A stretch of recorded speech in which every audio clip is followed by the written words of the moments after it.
আসসালামু আলাইকুম। এখন শুনবেন সংবাদ শিরোনাম। বিএনপির মনোনয়ন প্রত্যাশীদের সঙ্গে তারেক রহমানের ধারাবাহিক ভার্চুয়াল বৈঠক, বৃহৎ রাজনৈতিক জোট গঠনের চিন্তা।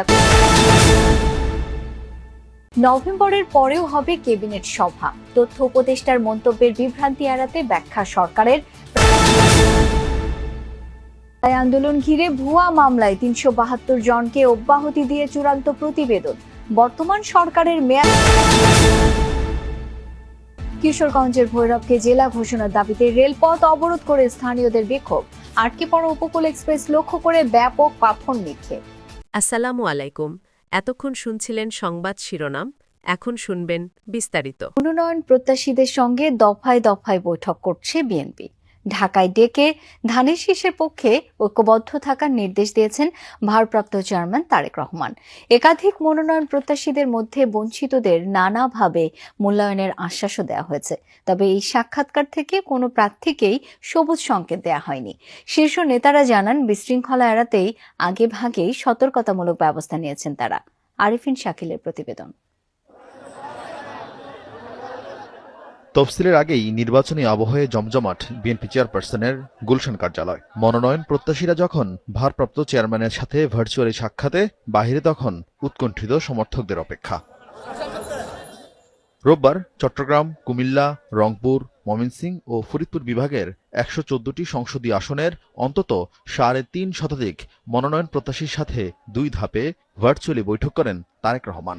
সোমবারের বৈঠক রাজশাহী, খুলনা, বরিশাল, সিলেট ও ঢাকা বিভাগের মনোনয়ন প্রত্যাশীদের সঙ্গে। শুরুতে স্থায়ী কমিটির সদস্যরা কড়া ভাষায় দলের সিদ্ধান্ত অমান্যকারীদের বিরুদ্ধে সাংগঠনিক ব্যবস্থা নেয়ার হুঁশিয়ারি দেন। তবে তারেক রহমান ছিলেন অনেকটাই অভিভাবক সুলভ ভূমিকায়, তুলে ধরেন দেশ ও দলের বাস্তবতা।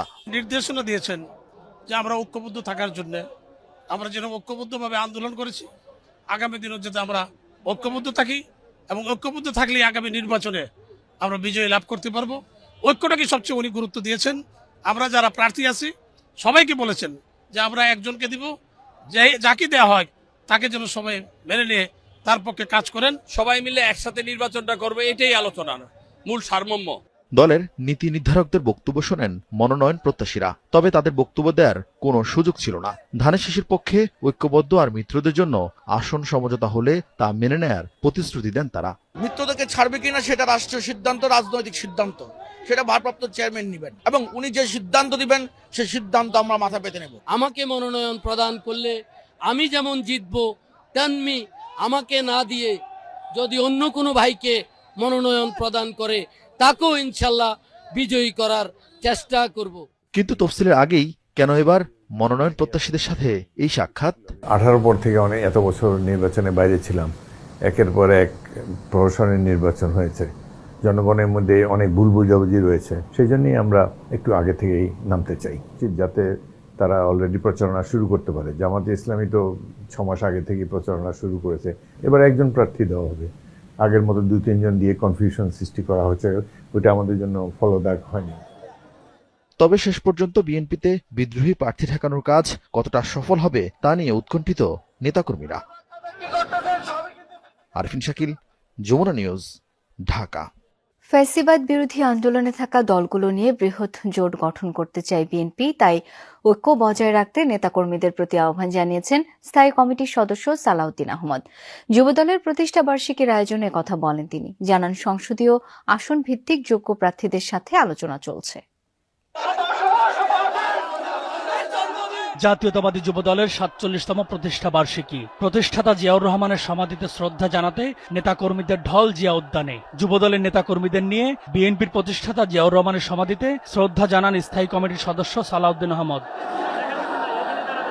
পরে গণমাধ্যমের মুখোমুখি হয়ে সালাউদ্দিন জানান, বৃহৎ রাজনৈতিক জোট গঠনের চিন্তা করছে বিএনপি। জুলাই ও মুক্তিযুদ্ধের শহীদদের স্বপ্ন বাস্তবায়নে তারুণ্য মেধা নির্ভর বাংলাদেশ গড়ে তোলার কথাও জানান তিনি। যুবকদের এবং তারুণ্যের চিন্তা চেতনা নির্ভর, প্রযুক্তি নির্ভর, মেধা নির্ভর বাংলাদেশ নির্মাণ হবে, যেই স্বপ্ন আমাদের শহীদরা দেখেছিলেন, যাদের সাথে আমরা যুগপৎ আন্দোলন করেছি এবং অন্যান্য একটা বৃহৎ জোটের জন্য আমরা চিন্তা করছি। বিএনপির এই নেতা বলেন, আসন ভিত্তিক মনোনয়ন প্রত্যাশী একাধিক নেতার সাথে আলোচনা চলছে। বিভাজন ভুলে দলীয় ঐক্য বজায় রেখে নির্বাচনী বৈতরণী পার হতে হবে। একাধিক যোগ্য প্রার্থীদের সাথে আমরা কথা বলেছি, এটা তারই প্রক্রিয়ার একটি অংশ। আমরা একই মেসেজ দিতে চাই যাতে আমাদের দলের ভিতরে ঐক্য থাকে, ঐক্যবদ্ধভাবে যাতে আমরা আগামীতে এই নির্বাচনে বৈতরণে পার হতে পারি। তবে জাতির মধ্যে ঐক্যটাই হচ্ছে আমাদের সবচেয়ে বড় শক্তি। সেই ঐক্য বজায় রাখার জন্য কেউ যাতে বিভেদের পথে না যায় সেই মেসেজটা আমরা দিচ্ছি। এদিকে প্রতিষ্ঠা বার্ষিকী উপলক্ষে ফ্রি মেডিকেল ক্যাম্পের আয়োজন করে যুবদল। নয়াপল্টনের উদ্বোধন করেন স্থায়ী কমিটির সদস্য গয়েশ্বর চন্দ্র রায়। আশা প্রকাশ করেন জিয়াউর রহমানের কর্মের ধারাবাহিকতায় নতুন নেতৃত্ব সৃষ্টিতে কাজ করবে Jubodal. M A Aziz, Jamuna news, Dhaka. উপদেষ্টা পরিষদ নির্বাচিত সরকারের কাছে দায়িত্ব হস্তান্তর না করা পর্যন্ত নিয়মিত দায়িত্ব পালন করে যাবে। উপদেষ্টা পরিষদের বৈঠকও নিয়মিত অনুষ্ঠিত হবে বলে বিবৃতি দিয়েছে অন্তর্বর্তী সরকার। বিবৃতিতে জানানো হয়, সরকারের গৃহীত সংস্কার ও নীতিমালা প্রণয়নের কাজ নভেম্বরের মধ্যে শেষ করতে হবে এমন ধারণা সঠিক নয়। সংস্কার কার্যক্রম পূর্ণ দমে চলমান আছে। রোববার ঢাকা রিপোর্টার্স ইউনিটির মিট দ্য রিপোর্টার্স অনুষ্ঠানে তথ্য উপদেষ্টা মাহফুজ আলমের কিছু মন্তব্য গণমাধ্যমে প্রকাশিত হওয়ার পর বিভ্রান্তি সৃষ্টি হওয়ায় এই বিবৃতি বলে জানানো হয়েছে।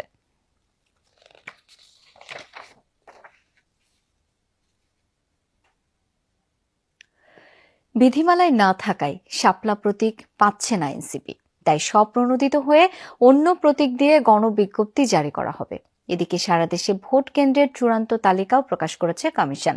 ৩০০ সংসদীয় আসনে ভোট কেন্দ্র ৪২,৭৬১। আজ এ কথা জানিয়েছেন নির্বাচন কমিশনের সিনিয়র সচিব আক্তার আহমেদ। ফেব্রুয়ারিতে ত্রয়োদশ সংসদ নির্বাচন সামনে রেখে এবং সুষ্ঠু পরিবেশ নিশ্চিতে দ্রুত রোডম্যাপ বাস্তবায়নে কাজ করছে কমিশন। সোমবার নির্বাচন ভবনে সংবাদ সম্মেলনে সিনিয়র কার্যক্রম তুলে ধরেন সিনিয়র সচিব। জানান, কমিশন ইতিমধ্যে ভোট কেন্দ্র স্থাপন ও ভোট কক্ষের সংখ্যা চূড়ান্ত করেছে। ৩০০ আসনে মোট কেন্দ্র ৪২,৭৬১, ভোট কক্ষ ২,৪৪,৭৩৯, অস্থায়ী কক্ষ প্রায় ১২,০০০। একটি কক্ষে ভোট দেবেন গড়ে প্রায় ৩,০০০ জন। ২২টা যে রাজনৈতিক দলের মনে করেছে যে বিবেচনা যোগ্য, তাদের বিষয়ে বাড়তি আরো কিছু তথ্যানুসন্ধানের জন্য আমরা মাঠ পর্যায়ে কিছু তথ্য কালেক্ট করেছি এবং এটা ইনশাল্লাহ এই সপ্তাহের ভিতরে আমরা কমপ্লিট করতে পারবো। পর্যবেক্ষক সংস্থার ব্যাপারেও তাই, জানার সীমাবদ্ধতা আপনারা পূরণ করে দিয়েছেন, সেই অনুযায়ী আমরা এটাকে কমপ্লিট করছি। এখন কয়টা শেষ বিচারে কয়টা দাঁড়াবে এটা এই মুহূর্তে বলা সম্ভব হচ্ছে না। এটাও আমরা চেষ্টা করছি এই সপ্তাহের ভিতরে কমপ্লিট করে দেওয়ার জন্য। এ সময় শাপলা প্রতীক পাচ্ছে না এনসিপি জানান কমিশনের অনড় অবস্থানের কথাও। আইনগতভাবে তফসিলে না থাকার কারণে দেওয়া হয় না। এই ব্যাপারে নির্বাচন কমিশনের অবস্থান যা বলা হয়েছে, এখান থেকে এখনো পর্যন্ত আমার কাছে বিকল্প কোনো